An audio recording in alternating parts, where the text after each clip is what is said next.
Hello everyone. आज वाली class में हम लोग अपना नेक्स्ट टॉपिक शुरू कर रहे हैं जो अभी आपके डेटर्मिनेंट के अंदर आता है। और ये टॉपिक है आपका होमोजीनियस लीनियर इक्वेशन।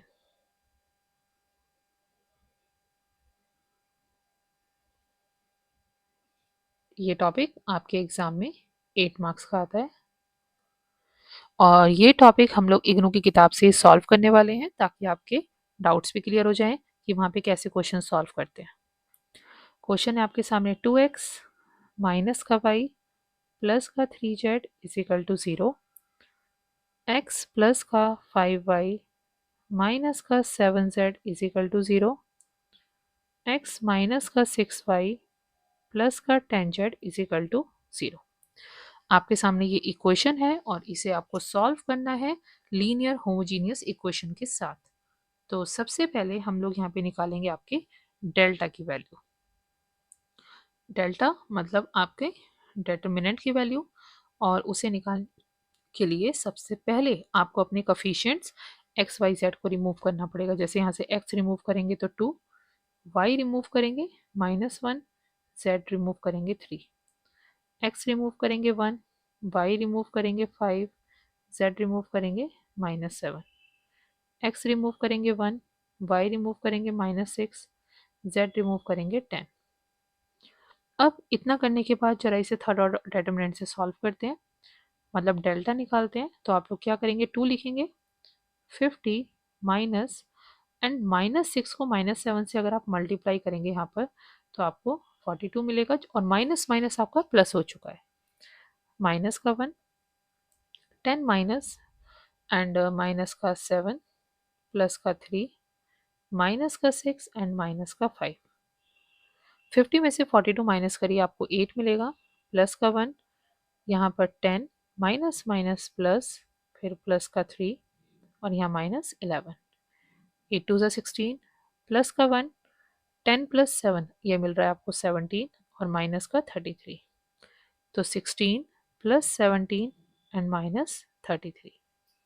अगर अब हम इसे सॉल्व कर लेते हैं तो सॉल्व करने में कई बार हम लोग कंफ्यूज हो जाते हैं, तो आप लोग ये भी कर सकते हैं कि पहले आप यहाँ पे 17 -33 कर लीजिए, तो आपको क्या मिलेगा, माइनस का 16, और यहाँ पर आपके पास क्या है, प्लस का 16। तो आपको आंसर यहाँ से क्या मिल रहा है, 0 मिल रहा है। अगर आपका आंसर यहाँ पे सॉल्व करने के बाद 0 मिल रहा है, इसका मतलब ये है कि R1 एंड R2 आपका यहाँ पे एक प्रोपोर्शनल है। तो given system of linear homogeneous equation has a infinite number of solution, मतलब यहाँ पे आपका इनफाइनाइट नंबर ऑफ सॉल्यूशन है। तो अब इसे सॉल्व करते हैं, और सॉल्व करने के लिए हम इसे इक्वेशंस में यूज करेंगे। किस तरीके से, देखिए, taking equation, taking equation 1 and equation 2। अब इक्वेशन 1 जैसा हमने ऊपर क्वेश्चन में आपके सामने लिखा था, ये है हमारे पास इक्वेशन 1 और ये है इक्वेशन 2। तो यही इक्वेशन मैं आपके सामने यहाँ पे लिखने वाली हूँ। इक्वेशन है आपके सामने 2x, आपकी इक्वेशन हम लोग यहाँ पे लिख देते हैं, 2x माइनस का y प्लस का 3z is equal to 0। And दूसरी इक्वेशन थी x प्लस 5y माइनस का 7z इज इक्वल टू 0। अब इसे जब सॉल्व करेंगे तो सॉल्व करने से पहले हम इस इक्वेशन को यहाँ पे रीराइट कर लेते हैं। चलिए रीराइट कैसे करेंगे, पहले 2x लिखा, माइनस वाई लिखा। अगर 3z को आप 0 के पास लेके जाएंगे तो ये क्या हो जाएगा, माइनस का 3z, और इस टाइम पर मैंने इसे मान लिया है मेरी equation number 4।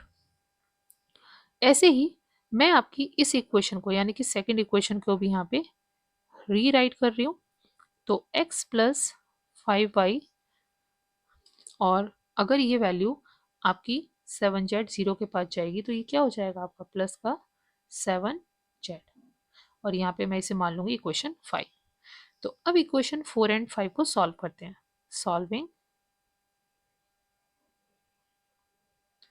Equation 4 and equation 5, 2x minus Y is equal to minus का 3z, x plus 5y is equal to 7z। और अब बिल्कुल जैसे आपने क्रैमर्स रूल में अपने कफिशिएंट्स को हटा के डेल्टा की वैल्यू निकाली थी, बिल्कुल वही सेम काम हम यहाँ पे भी करने वाले हैं। यहाँ पर मैं आपके कफिशिएंट्स रिमूव करूंगी क्वेश्चन 4 एंड 5 से।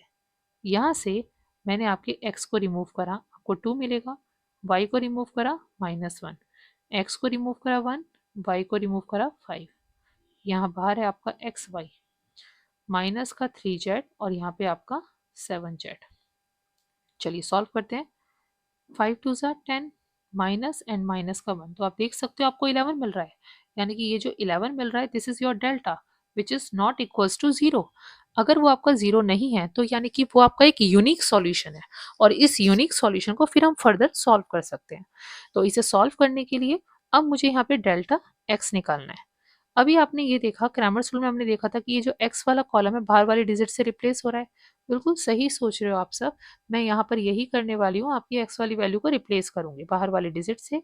माइनस का 3z एंड 7z, मैं खाली x को रिप्लेस करूंगी, y वैसे ही रहेगा जैसे यहाँ पर कफिशिएंट हटाने के बाद हमने लिख रखा है आपका -1 एंड 5। नीचे से ऊपर की तरफ सॉल्व करते हैं।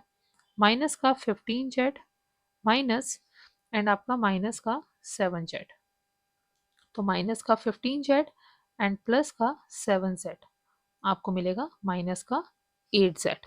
जब आप इतना कर लेंगे, अब हम यहाँ पे निकालेंगे आपका डेल्टा y। चलिए भाई सॉल्व करते हैं। इस बार आप अपने इस y की वैल्यू को बाहर वाली डिजिट से रिप्लेस करने वाले हैं, यानी कि माइनस का 3z और प्लस का 7z। हमने y को रिप्लेस करा है, x की वैल्यू के साथ हम कोई चेंजेस नहीं करेंगे, x वैसे ही रहेगा आपका 2 एंड 1। नीचे से ऊपर मल्टीप्लाई करते हैं, 14z माइनस एंड माइनस का 3z, तो 14z, एक मिनट यहाँ पर आपका ये 14z आएगा, 14z प्लस का 3z, तो ये आपको यहाँ पे मिलेगा प्लस का 17z। देख रहे हैं आप लोग, हमने डेल्टा x भी निकाला, आपका डेल्टा y भी निकाला। इसके बाद क्रैमर्स रूल में हमने x निकालना सीखा था, जिसमें फॉर्मूला यूज करा था डेल्टा x अपॉन में डेल्टा। तो डेल्टा x की जगह माइनस का 8z और डेल्टा की जगह आपका 11। ऐसे ही y में हमने सीखा था डेल्टा y अपॉन में डेल्टा, तो डेल्टा y की वैल्यू आपकी 17z और डेल्टा की जगह 11। ये देख रहे हैं आप, आपने यहाँ पर अपनी क्रैमर्स रूल में यूज करके क्वेश्चन 1 एंड 2 से x और y निकाल दिया है। नाउ यूजिंग इक्वेशन थर्ड, अब हम आपकी थर्ड इक्वेशन को यहाँ पे यूज करने वाले हैं। थोड़ी सी कंफ्यूजन आपकी दूर भगाते हैं। मैं कौन सी इक्वेशन थर्ड की बात कर रही हूँ आप लोग यहाँ पे देख सकते हैं। मैंने अभी तक इक्वेशन 1 एंड 2 को आपके सामने सॉल्व किया था, जिसे बाद में मैंने नाम ले दिया था इक्वेशन 4 एंड 5 का, जब उसे रीराइट करा था। लेकिन अगर आप ऊपर देखो तो यहाँ तीसरी इक्वेशन बच रही है, जो मेरी है इक्वेशन थर्ड, जिसमें मैं अपनी x और y की वैल्यू को पुट करने वाली हूँ आपके सामने। तो वो इक्वेशन थर्ड यहाँ पे लिखते हैं। तो इक्वेशन थर्ड आपके सामने थी x माइनस का 6y प्लस का 10z इज इक्वल टू 0। ये आपकी इक्वेशन है। और इस इक्वेशन के अंदर अब मैं आपका जो क्रैमर्स रूल की मदद से इस equation first and second equation use करके जो x एंड y निकाला है वो अब यहाँ पे पुट करने वाले हैं। कैसे देखो आप, x आपका एज इट इज है, यहाँ पे 6 एज इट इज है। अब देखिए y में आपने ये निकाला था 17 जेड अपॉन में 11 प्लस का 10, और यहाँ पे z की जगह, अच्छा 10z तो आपका ऐसे ही रहेगा, यहाँ पे 10z ऐसे ही रहेगा। यहाँ पर x की जगह आपका आ जाएगा माइनस का 8z अपॉन में 11, x की जगह, क्योंकि हमने x निकाला था तो वहाँ पे माइनस का 8z अपॉन में 11।